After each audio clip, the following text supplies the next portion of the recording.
Créée en 1992, l'association de la Chambre de commerce et d'industrie française en Chine, autrement dit la CCI France-Chine, réunit plus de 1600 membres de sociétés françaises situées en Chine. Chaque année, un gala est organisé par l'association et c'est l'occasion pour les communautés d'entreprises françaises et chinoises de se rencontrer et partager une soirée conviviale. Aujourd'hui, avec l'adoption de la loi sur les investissements étrangers et l'amélioration de l'environnement des affaires en Chine, comment les sociétés françaises voient-elles le changement du marché chinois? Je pense que ça ouvre vraiment un complètement nouveau champ des possibles, avec beaucoup de nouvelles choses qu'on va pouvoir mettre en place.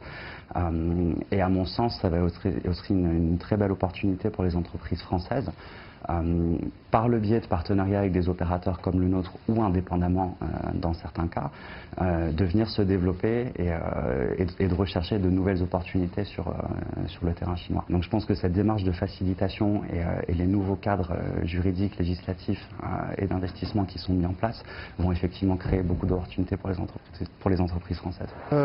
Déjà, le marché chinois, tout le monde le recherche parce que c'est un très grand marché, très dynamique.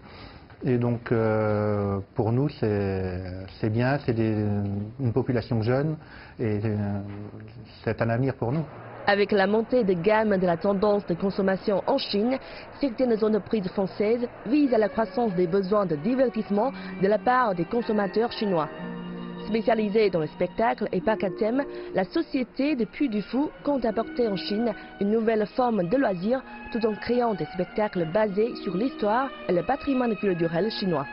Il y a une volonté réelle du gouvernement chinois de permettre à des entreprises étrangères de venir en Chine développer des idées qui peuvent être bénéfiques pour la Chine.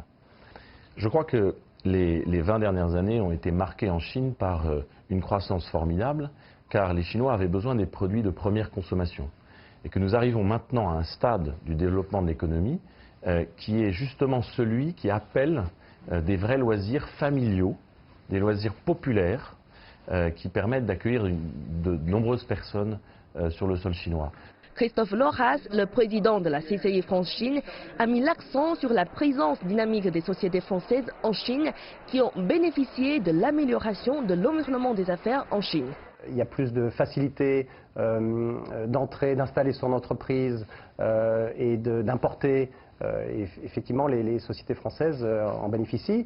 Maintenant, l'accès au marché s'améliore à l'intérieur, parce qu'il ne suffit pas d'arriver dans la Chine, il faut aussi à l'intérieur qu'il y ait une certaine équité dans l'accès au marché. Il y a encore des choses à améliorer, mais clairement, avec toutes les dernières mesures qui ont été prises, le climat des affaires et l'environnement des affaires est bien meilleur qu'avant.